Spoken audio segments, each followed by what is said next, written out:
Hello there, this is Precalculus, Virtual Precalculus, Section 8.4, Part 1, Simple Harmonic Motion. So before we start, I just want to let you know what this is all about. Simple harmonic motion is basically a way of modeling waves using sine and cosine. This is very wide range of applications. Waves on a string, water waves, sound waves, the molecules that vibrate in the air can be modeled this way. When electrons vibrate in this way, they produce light waves or radio waves. Atoms in a crystal lattice in a solid vibrate in a simple harmonic way. And so finally we're able to see some uses for these sine waves. We're going to usually use this to model simpler situations than the ones I just described because the physics in most of those is very complicated. We're going to pick examples like a mass on a spring and a pendulum, simple physical systems. Mathematically, everything we're going to do is just this. It could just as well use cosine because, as you know, they're just horizontally shifted versions of each other.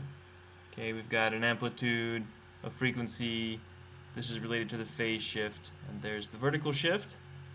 There's a couple of websites that you might want to check out that are good ways to visualize what I mean by a mass on a spring. Okay, so this first one is these guys out of Taiwan, and it's really cool. It shows you a graph of the position and the velocity as a function of time as the spring moves.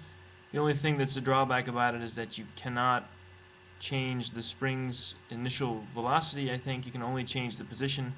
This one lets you change both, the second one. The problem is that it's a horizontal spring, not a vertical one, which is a bit harder to visualize what's happening, and there's also no graph.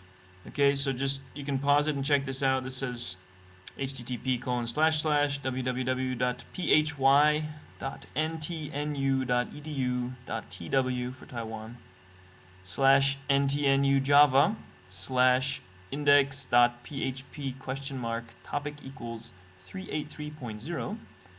This one, webphysics.davidson.edu/physlet physlet_resources /western_Kentucky/massspring.html.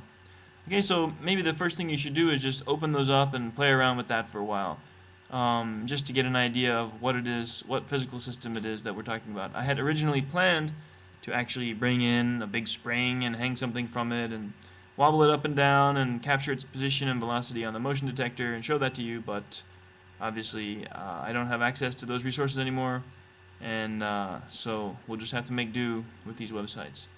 Okay, so play around with that and come back for part 2, and we'll go through some mathematical examples. Alright, good luck.